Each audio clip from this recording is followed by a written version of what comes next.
Fantasy Baseball Playoffs is here, and so is the top 10 must-add players for this week, which is coming up next on Beat the Odds. Don't go anywhere.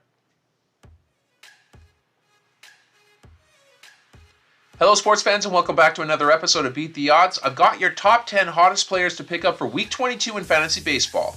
Now I want to thank all of you for casting 504 total votes, which was the driving force behind this week's list. Before I reveal the list, if you're a fan of this content, please smash that like button. And if you're new here and appreciate quality fantasy baseball insight, don't forget to subscribe and ring that notification bell so that way you don't miss an episode. Also, keep an eye out for the polls on who you should be picking up ahead of Week 23. Do you have a burning fantasy baseball question? Ask me on Q. Go to askmeonq.com/beattheodds, submit your question, and for a small fee, I will personalize a response and send it to your email. It's super easy to do, and it's a great way to get fantasy baseball advice while also supporting this channel. Now let's kick off this list at number 10. We have a Miguel Amaya, 30% owned, 8 runs scored, 2 homers, 15 runs batted in, and a .412 average over the last 2 weeks. Amaya is on fire right now and has earned the lion's share of starts behind the plate for the Cubs. The way he is swinging the bat, he should be playing 5 days a week going forward. Amaya was a career .738 OPS hitter in the minors, so this recent hot streak seems within his talent level. If your team employs 2 catchers, or if you're looking to dump your underperforming catcher, Amaya is worth a look. Moving on to number 9, we have Jordan Walker, 23% owned, 4 runs scored, a homer, 3 runs batted in, a stolen base, and a .462 average over the last 2 weeks. Now Walker just went 5 for 5 with a homer and a stolen base in Sunday's win at Yankee Stadium, highlighting his immense upside. The Cards had a look at the 22-year-old last season, and after a sluggish start to the year, he was sent down. But here's hoping he can reignite his team's stagnant play as they make a final push for the playoffs. Going to number 8, we have Mason Wynn, 43% owned. He had 9 runs scored, a homer, 6 runs batted in, and a .351 average over the last 2 weeks.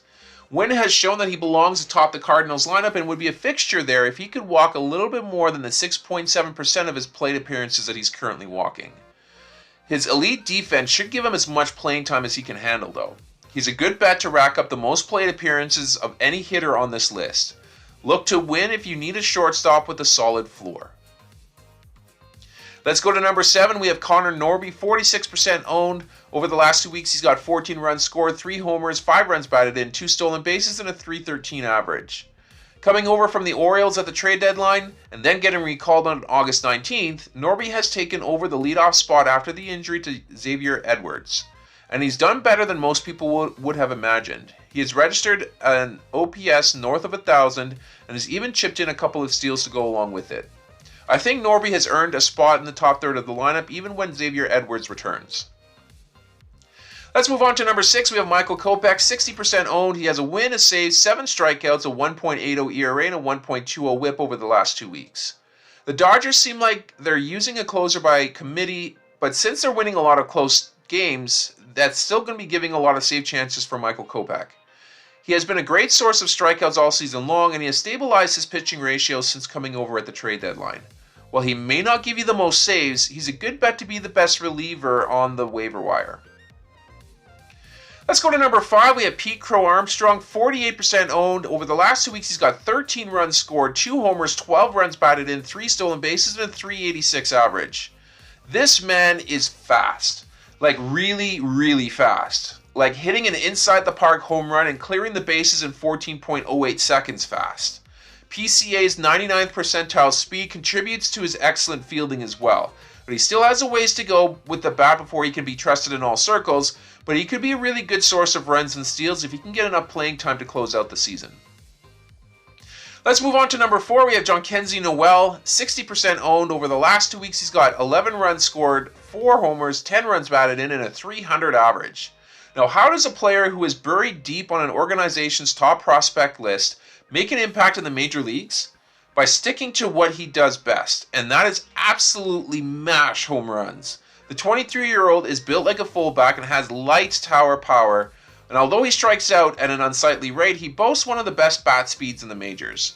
Feel free to plug him into your lineups if you need the power. Let's go to number 3. We have Junior Caminero, 55% owned. Over the last 2 weeks, he's got 7 runs scored, 3 homers, 7 runs batted in, and a .234 average. Hopefully you haven't missed the boat on picking up Caminero.